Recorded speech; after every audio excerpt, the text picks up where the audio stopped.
విద్యార్థులందరికీ ఇంకోసారి సుస్వాగతం. ఇంతకుముందే అనౌన్స్ చేసిన విధంగా ఇక నుంచి ప్రతి సోమవారం నాడు ఎస్ఎన్టీ ఎకాలజీ అండ్ ఎన్విరాన్మెంట్కి సంబంధించినటువంటి కరెంట్ అఫైర్స్ కంబైన్డ్గా ఉంటాయి. ఈ రోజు నుంచి సీరియల్ నెంబర్ 1తో స్టార్ట్ చేస్తున్నాం. అంటే ప్రతి విభాగానికి కూడా సీరియల్ నెంబర్ 1తో ఈ రోజు నుంచి స్టార్ట్ చేస్తున్నాం. అలాగే మంగళవారం నాడు ఇండియన్ పాలిటీ అలాగే మ్యాప్ బేస్డ్ కరెంట్ ఈవెంట్స్ కలిసి ఉంటాయి. బుధవారాల్లో ఇండియన్ ఎకానమీకి సంబంధించినటువంటి కరెంట్ అఫైర్స్ ఉంటాయి. ఇక గురు శుక్రవారాల్లో లాస్ట్ వీక్లోనే మనం స్టార్ట్ చేయడం జరిగింది. ఎకానమీ బేసిక్స్ మీకు ఎక్స్ప్లెయిన్ చేస్తున్నాను. సో వారానికి 2 లెక్చర్స్ ఎకానమీ బేసిక్స్కి సంబంధించి గురు శుక్రవారాల్లో, అలాగే సోమవారం నాడు ఎస్ఎన్టీ ఎకాలజీ అండ్ ఎన్విరాన్మెంట్కి కంబైన్డ్ కరెంట్ అఫైర్స్, మంగళవారాల్లో పాలిటీ అలాగే map based current events combined, బుధవారం ఇండియన్ ఎకానమీకి సంబంధించినటువంటి కరెంట్ అఫైర్స్ కంబైన్డ్.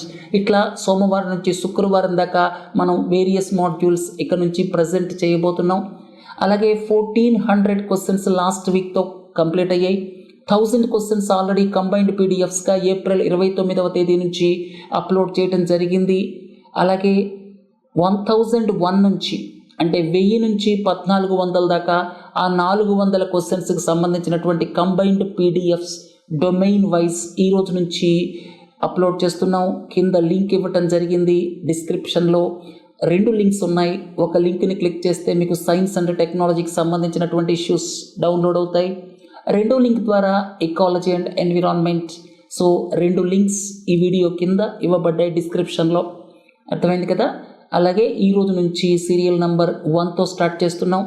ఇక ఈరోజు విషయాలకు వస్తే అరోరల్ రెడ్ ఆర్క్, మనకి హ్యాండ్లే డార్క్ స్కై రిజర్వ్ ఉంది.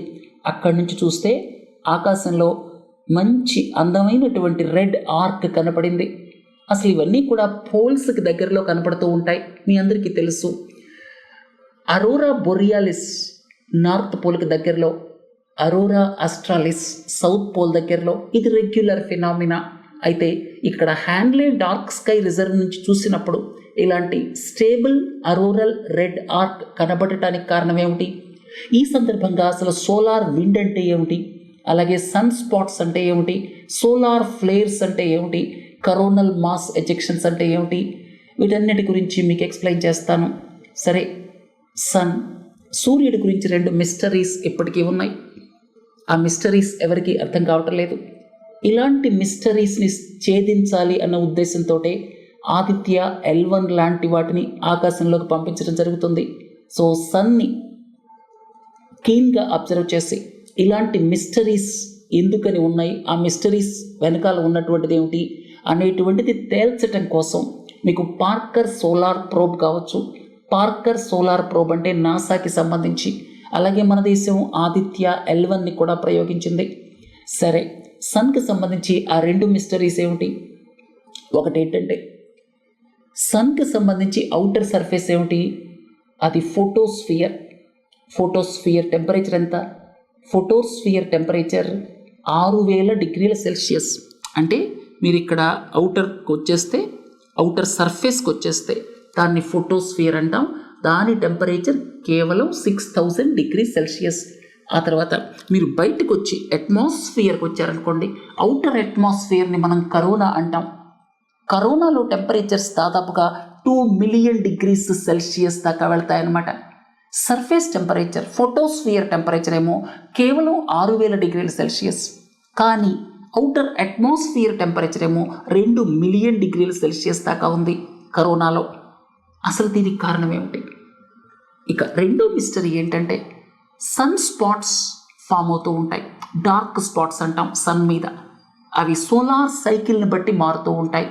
1755వ సంవత్సరం నుంచి ఈ సోలార్ సైకిల్స్ని అబ్జర్వ్ చేయటం ప్రారంభించారు. 11 సంవత్సరాలకు ఒక సైకిల్ ఏర్పడుతోంది. అంటే సన్ స్పాట్స్ పెరుగుకుంటూ పోతాయి, మళ్ళీ తగ్గుకుంటూ వస్తాయి. ఇలా 11 సంవత్సరాల ఈ సోలార్ సైకిల్ని శాస్త్రవేత్తలు గమనించి అబ్జర్వ్ చేస్తున్నారు. సోలార్ మ్యాక్సిమం, సోలార్ మినిమం అనేటువంటి పదాలు కూడా ఈ సోలార్ సైకిల్కి సంబంధించినవేనమాట. అంటే ఒక స్టేజ్ రీచ్ అయ్యేటప్పటికి, ఉదాహరణకి జూలై 2025 అంటే వచ్చే సంవత్సరం జూలై నెలకి మ్యాక్సిమం సన్ స్పాట్స్ ఉంటాయి. మ్యాక్సిమం బ్లాక్ స్పాట్స్ అనొచ్చు వాటిని.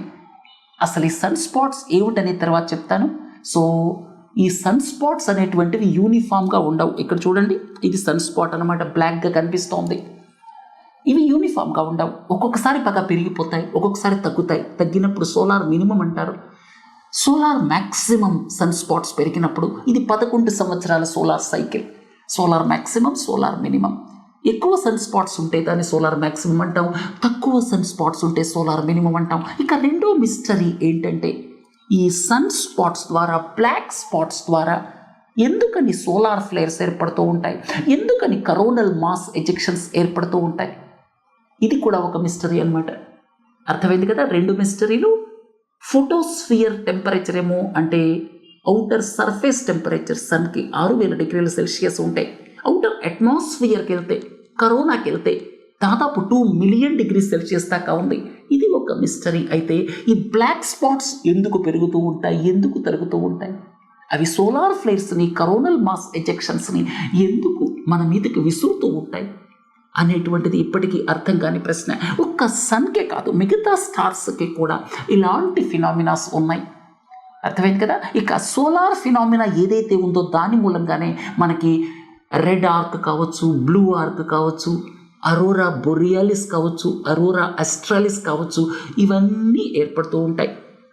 సరే, మీకు ఒక సందేహం రావచ్చు, మనకి అక్కడి నుంచి ఈ సన్ స్పాట్స్ నుంచి చాలా సోలార్ రేడియేషన్, చార్జ్డ్ పార్టికల్స్ కావచ్చు, రేడియేషన్ కావచ్చు, హై ఎనర్జీ పార్టికల్స్ కావచ్చు, అవన్నీ రిలీజ్ చేస్తూ ఉంటాయి. మరి భూమి మీద మనం ఎందుకు ఎఫెక్ట్ అవ్వటం లేదు?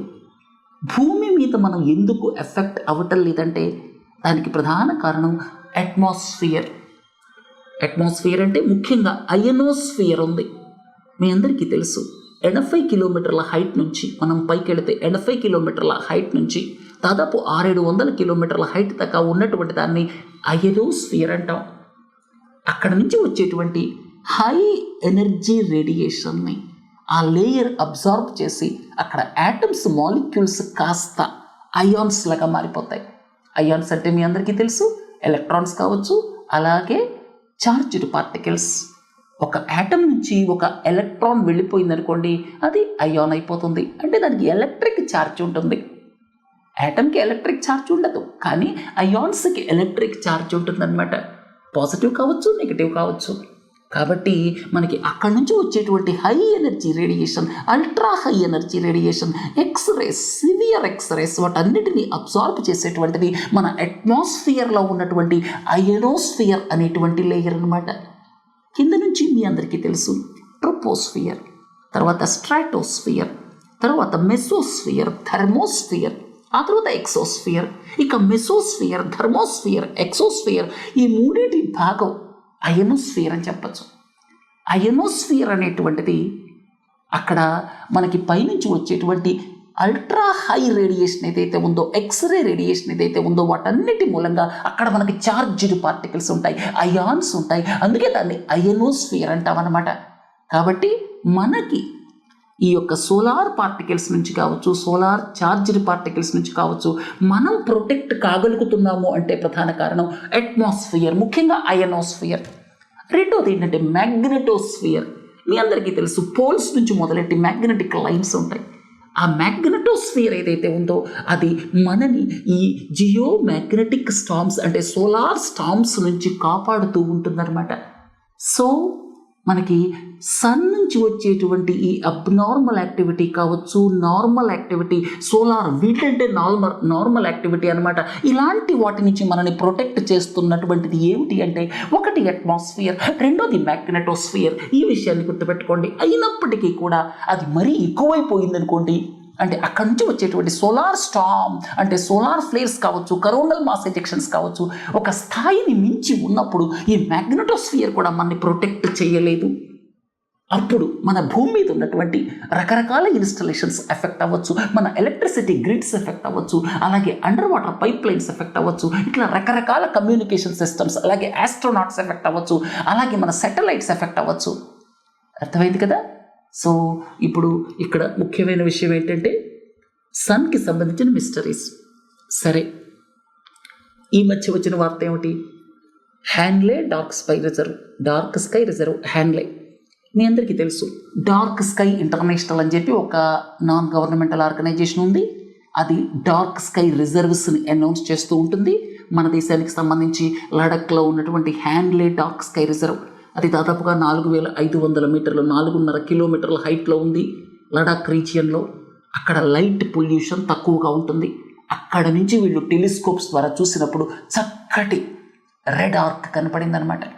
నార్మల్గా మనకి ఎక్కడ కనపడతాయి? పోల్స్కి దగ్గరలో 70 డిగ్రీస్ నార్త్ లాటిట్యూడ్కి పైన, 70 డిగ్రీస్ సౌత్ లాటిట్యూడ్కి కింద.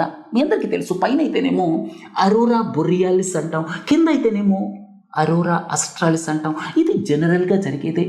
కానీ మనం అంత హయ్యర్ లాటిట్యూడ్స్లో లేం కదా.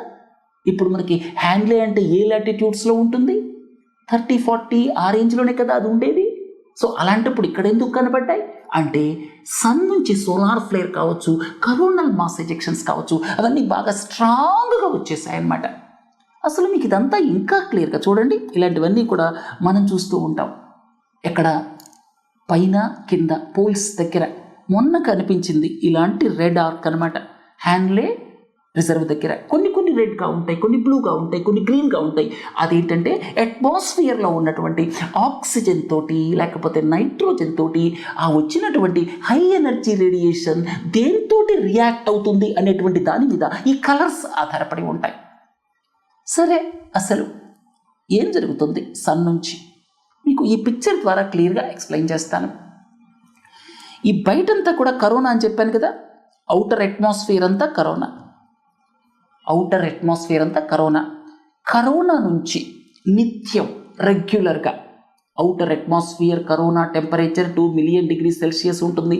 కరోనా నుంచి నిత్యం సోలార్ విండ్ వస్తూ ఉంటుందన్నమాట. నిత్యం మనకి సోలార్ విండ్ వస్తూ ఉంటుంది.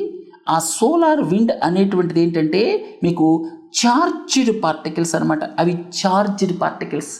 ఇప్పుడు యాటమ్స్, మాలిక్యూల్స్ లాంటివి చార్జ్డ్ పార్టికల్స్ కాదు. నెగటివ్ పాజిటివ్ ఛార్జ్ క్యాన్సిల్ అయిపోతాయి. ఇవన్నీ కూడా చార్జ్డ్ పార్టికల్స్. చార్జ్డ్ పార్టికల్స్ అంటే ప్రోటాన్స్ కావచ్చు, ఎలక్ట్రాన్స్ కావచ్చు, ఇలాంటి పార్టికల్స్, ఆల్ఫా పార్టికల్స్ కావచ్చు, ఇలాంటి పార్టికల్స్ అన్నిటినీ మనం చార్జ్డ్ పార్టికల్స్ అంటాం. హై ఎనర్జీ చార్జ్డ్ పార్టికల్స్ ఏవైతే ఉన్నాయో అవి కరోనా నుంచి రిలీజ్ అవుతాయి. అంటే అవుటర్ అట్మాస్ఫియర్ కరోనా నుంచి high energy charged particles release అవుతాయి. అవి నిత్యం వస్తూ ఉంటాయి. కరోనా నుంచి నిత్యం సోలార్ విండ్ వస్తూ ఉంటుంది. ఈ వచ్చేటువంటి సోలార్ విండ్ ఏదైతే ఉందో ఇక్కడ మీరు గమనిస్తే మన భూమికి ఈ చుట్టూ కూడా మ్యాగ్నెటోస్ఫియర్ ఉంటుంది. ఇలా ఇది మ్యాగ్నెటోస్ఫియర్ కదా. పోల్స్, పైన పోల్ నుంచి కింద పోల్ దాకా, నార్త్ పోల్ నుంచి సౌత్ పోల్ దాకా ఇలా ఉంటుంది కదా. సో ఇక్కడికి వచ్చిన తర్వాత ఏమవుతుందంటే ఈ హై ఎనర్జీ పార్టికల్స్, ఇలా కొన్ని పార్టికల్స్ ఈ మ్యాగ్నెటిక్ లైన్స్ వెంబడి కిందకు వచ్చేస్తాయి పోల్స్ దగ్గరికి. వచ్చినప్పుడు అక్కడ ఉన్నటువంటి అట్మాస్ఫియర్లో ఉన్నటువంటి ఆక్సిజన్, నైట్రోజన్ పార్టికల్స్ తోటి రియాక్ట్ అవ్వటం, అక్కడ మనకి రకరకాల కలర్స్ కనపడటం. ఆక్సిజన్తో రియాక్ట్ అయితే ఒక కలర్ కనపడుతుంది, అలాగే నైట్రోజన్తో రియాక్ట్ అయితే ఇంకొక కలర్ కనపడుతుంది. ఇదంతా నిత్యం జరిగే ప్రక్రియ. ఇది సోలార్ విండ్ మూలంగా జరుగుతుంది. సోలార్ విండ్ అనగానే రెగ్యులర్గా కరోనా నుంచి వచ్చేటువంటి చార్జ్డ్ పార్టికల్స్ అవి ఒక్కసారి మ్యాగ్నెటోస్ఫియర్ దాకా వచ్చినప్పుడు ఈ మ్యాగ్నెటిక్ లైన్స్ ఏవైతే ఉంటాయో ఆ పాత్ని తీసుకొని పోల్స్ దగ్గరకు వచ్చేస్తాయి. అందుకని 70 డిగ్రీస్ నార్త్ లాటిట్యూడ్ పైన, 70 డిగ్రీస్ సౌత్ లాటిట్యూడ్ కింద మనకి రకరకాల కలర్స్ కనపడుతూ ఉంటాయి. వాటిని అరోరా ఆస్ట్రాలిస్, అరోరా బొరియాలిస్ అంటాం. మీ అందరికీ తెలిసినటువంటి విషయమే. అరోరాస్ అనేటువంటివి నార్థర్న్ పోల్స్, సౌత్ పోల్స్ దగ్గరగా ఫామ్ అవుతాయని చెప్పి అర్థమైంది కదా. అవి రెగ్యులర్గా ఫామ్ అయ్యేటువంటి ఫినామినా. దానికి కారణం సోలార్ విండ్. సోలార్ విండ్ అంటే కరోనా నుంచి వస్తుంది.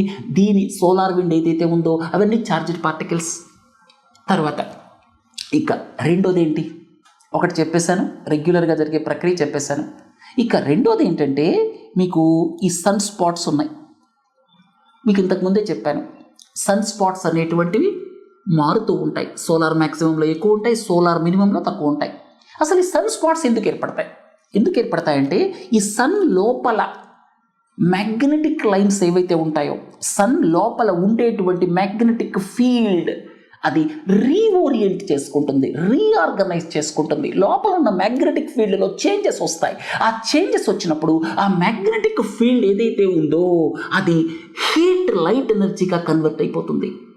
మ్యాగ్నెటిక్ ఫీల్డ్ రీఓరియంట్ అయ్యేటప్పుడు ఆ మ్యాగ్నెటిక్ ఫీల్డ్ రీఓరియంటేషన్ ప్రాసెస్లో కొంత హీట్గా లైట్ ఎనర్జీగా ఫామ్ అయిపోయి ఈ బ్లాక్ స్పాట్స్ సన్ స్పాట్స్ కూడా బయటికి త్రో చేయబడుతుంది. అదే సోలార్ ఫ్లేర్. సోలార్ ఫ్లేర్ అంటే ఏమిటి మీకు ఇక్కడ క్లియర్గా ఎక్స్ప్లెయిన్ చేస్తాను. సోలార్ ఫ్లేర్ అంటే మీరు ఇక్కడ గమనించవచ్చు, హై ఎనర్జెటిక్ ఫినామినన్. ఈ సన్ స్పాట్స్ ఏవైతే ఉన్నాయో, ఈ సన్ స్పాట్స్ లోపల జరిగేటువంటి పరిణామాలు ఏవైతే ఉంటాయో వాటి మూలంగా హై ఎనర్జీ ఎక్స్రే రేడియేషన్ కావచ్చు, అలాగే హైలీ యాక్సలరేటెడ్ ఛార్జ్డ్ పార్టికల్స్ కావచ్చు, ఆల్ఫా పార్టికల్స్ కావచ్చు, అలాగే ప్రోటాన్స్ కావచ్చు, ఎలక్ట్రాన్స్ కావచ్చు, ఇవన్నీ ఛార్జ్డ్ పార్టికల్స్. సో ఇలాంటి ఛార్జ్డ్ పార్టికల్స్ ఏవైతే ఉన్నాయో అవన్నీ కూడా వీటి నుంచి బయటకు వస్తాయన్నమాట. అంతేకాదు, ఒక్కొక్కసారి కొన్ని సందర్భాల్లో ఈ లోపల ఉన్నటువంటి మ్యాగ్నెటిక్ లైన్స్ బాగా స్ట్రాంగ్గా రీఓరియంట్ అయినప్పుడు కరోనల్ మాస్ ఎజెక్షన్స్ కూడా వస్తాయి. అంటే ఇది ప్లాస్మా అన్నమాట. లోపల నుంచి ప్లాస్మా ఏదైతే ఉందో అది ఈ యొక్క సన్ స్పాట్స్ ద్వారా బయటకు వస్తుంది. ప్లాస్మా అంటే particles, fourth state of matter అంటాం. మనకి మామూలుగా ఏమిటి, మనకు తెలిసిన మ్యాటర్ ఏమిటి, లిక్విడ్ రూపంలో ఉంటుంది, ఎయిర్ రూపంలో ఉంటుంది, అలాగే అంటే గ్యాసియస్ స్టేట్లో ఉంటుంది, సాలిడ్ రూపంలో ఉంటుంది, లిక్విడ్ స్టేట్లో ఉంటుంది. ఇక ప్లాస్మా అనేటువంటిది ఫోర్త్ స్టేట్ ఆఫ్ మ్యాటర్. ఆ సన్లో ఉన్నటువంటి వెరీ హై టెంపరేచర్ కదా, సన్లో ప్లాస్మా అనేటువంటిది ఈ సన్ స్పాట్స్ ద్వారా బయటికి నెట్టవేయబడుతుంది. దాన్ని కరోనల్ మాస్ ఎజెక్షన్స్ అంటారు. సో ఈ సోలార్ ఫ్లేర్స్ కావచ్చు, కరోనల్ మాస్ ఎజెక్షన్స్ కావచ్చు, ఇవన్నీ కూడా మనకి ఈ మ్యాగ్నెటిక్ ఫీల్డ్, ఎర్త్ మ్యాగ్నెటిక్ ఫీల్డ్ని కూడా ఎఫెక్ట్ చేసి, ఇంతకుముందేమో మీకు సోలార్ విండ్ గురించి చెప్పాను. సోలార్ విండ్ మూలంగా ఏం జరుగుతుందంటే ఇక్కడ ఈ వచ్చేటువంటి హై ఎనర్జెటిక్ పార్టికల్స్ ఏవైతే ఉన్నాయో అవి మ్యాగ్నెటిక్ లైన్స్ని ఫాలో అవుతూ పోల్స్ దగ్గరికి వచ్చినప్పుడు అక్కడ అట్మాస్ఫియర్లో ఉన్నటువంటి ఆక్సిజన్ అలాగే నైట్రోజన్ యాటమ్స్తో రియాక్ట్ చెంది రకరకాల కలర్స్ వస్తాయన్నమాట. కానీ ఇక్కడ వేరు, ఇక్కడ ఏంటంటే సోలార్ ఫ్లేర్స్ అలాగే కరోనల్ మాస్ ఎజెక్షన్స్ ఇవి బాగా ఇంకా స్ట్రాంగ్గా ఉంటాయి. ఇంకా స్ట్రాంగ్గా ఉన్నప్పుడు మనకు ఉన్నటువంటి ప్రొటెక్టెడ్ లేయర్ ఏదైతే ఉందో మ్యాగ్నెటోస్ఫియర్, మ్యాగ్నెటిక్ లైన్స్ ఏవైతే ఉన్నాయో అవి ఎఫెక్ట్ అవుతాయి. అంటే వాటిని కూడా పెనట్రేట్ చేసుకుని వచ్చేస్తాయి భూమి మీదకి. ఈ చార్జ్డ్ పార్టికల్స్ ఏవైతే ఉన్నాయో ఈ మ్యాగ్నెటోస్ఫియర్ని కూడా పెనట్రేట్ చేసుకొని, సోలార్ విండ్ వేరు, సోలార్ విండ్ మూలంగా అవి ఎలా పైకి వెళ్ళిపోయి పోల్స్ దగ్గరికి వెళ్తున్నాయి, అక్కడ ఆక్సిజన్ నైట్రోజన్తో రియాక్ట్ అయిపోయి రకరకాల కలర్స్ వస్తున్నాయి. అరోరా బొరియాలిస్, అరోరా ఆస్ట్రాలిస్, అది ఇంతకుముందు నేర్చుకున్నాం. ఇక ఈ సోలార్ ఫ్లేర్స్ అనగానే మీరు భయపడక్కర్లేదు. సోలార్ ఫ్లేర్స్ ఏంటంటే హై ఎనర్జెటిక్ పార్టికల్స్. ఇక్కడ ఏమవుతుందంటే సన్ లోపల ఎనర్జీ స్టోర్ అయి ఉంటుంది, సన్ లోపల ఎనర్జీ స్టోర్ అయి ఉంటుంది. అది ఈ మ్యాగ్నెటిక్ లైన్స్ రీఓరియంట్ అయ్యేటప్పుడు లైట్ అండ్ హీట్ ఎనర్జీగా మారుతుందన్నమాట. లైట్ అండ్ హీట్ ఎనర్జీగా మారుతుంది. లైట్ ఏమో ఫోటాన్స్ రూపంలో వచ్చేస్తుంది, అలాగే ఈ హీట్ ఎనర్జీ అంతా ఏదైతే ఉందో అది చార్జ్డ్ పార్టికల్స్ రూపంలో, చార్జ్డ్ పార్టికల్స్ రైట్, వాటికి ఛార్జ్ ఉంటుంది, ఆ రూపంలో బయటికి నెట్టవేయబడుతుంది. అంతేకాకుండా ఎక్స్ట్రీమ్ కేసెస్లో కొన్ని సందర్భాల్లో మ్యాటర్ కూడా అంటే ప్లాస్మా కూడా బయటికి రిలీజ్ అవుతుంది. సో మ్యాటర్ కావచ్చు, హై ఎనర్జీ రేడియేషన్ కావచ్చు, ఇదంతా కూడా మనకి ఆ సన్ లోపల మ్యాగ్నెటిక్ ఫీల్డ్ రీఅరేంజ్మెంట్ చేసుకునేటువంటి క్రమంలో సన్ స్పాట్స్ ద్వారా, బ్లాక్ స్పాట్స్ ద్వారా బయటికి విసిరివేయబడుతుంది. అది కొంతవరకే మన మ్యాగ్నెటోస్ఫియర్ ప్రొటెక్ట్ చేస్తుంది. సో ఈ యొక్క జియో మ్యాగ్నెటిక్ డిస్టర్బెన్సెస్ అంటాం వీటిని, ఇంకో పేరు జియో మ్యాగ్నెటిక్ స్టార్మ్స్ అంటాం. వీటి తీవ్రతను కూడా కొలుస్తారు. జియో మ్యాగ్నెటిక్ స్టార్మ్ 1 నుంచి 5 దాకా. సో వాటి తీవ్రతను బట్టి జియో మ్యాగ్నెటిక్ స్టార్మ్ 1, 2, 3, 4, 5 అట్లా నంబరింగ్ కూడా ఇస్తారు. బాగా సివియర్ స్టార్మ్ ఉందనుకోండి, అప్పుడు మనకి భూమి మీద ఉన్నటువంటి ఎలక్ట్రిసిటీ గ్రిడ్ కావచ్చు, అలాగే శాటిలైట్లో ఉన్న ఎలక్ట్రానిక్ కనెక్షన్స్ కావచ్చు, అలాగే ఆస్ట్రోనాట్స్ కావచ్చు, అలాగే అండర్ గ్రౌండ్ పైప్ లైన్స్ కావచ్చు, టెలికామ్ కేబుల్స్ కావచ్చు అండర్ గ్రౌండ్, ఇలాంటివన్నీ అఫెక్ట్ అయ్యేటువంటి అవకాశం ఉంది.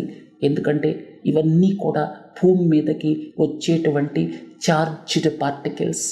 నార్మల్గా మన భూమి మీదకి వచ్చేటువంటి చార్జ్డ్ పార్టికల్స్ని ప్రొటెక్ట్ చేయడానికి మనకి అయనోస్ఫియర్ ఉంది, 80 కిలోమీటర్స్ పైన ఉన్నటువంటి లేయర్.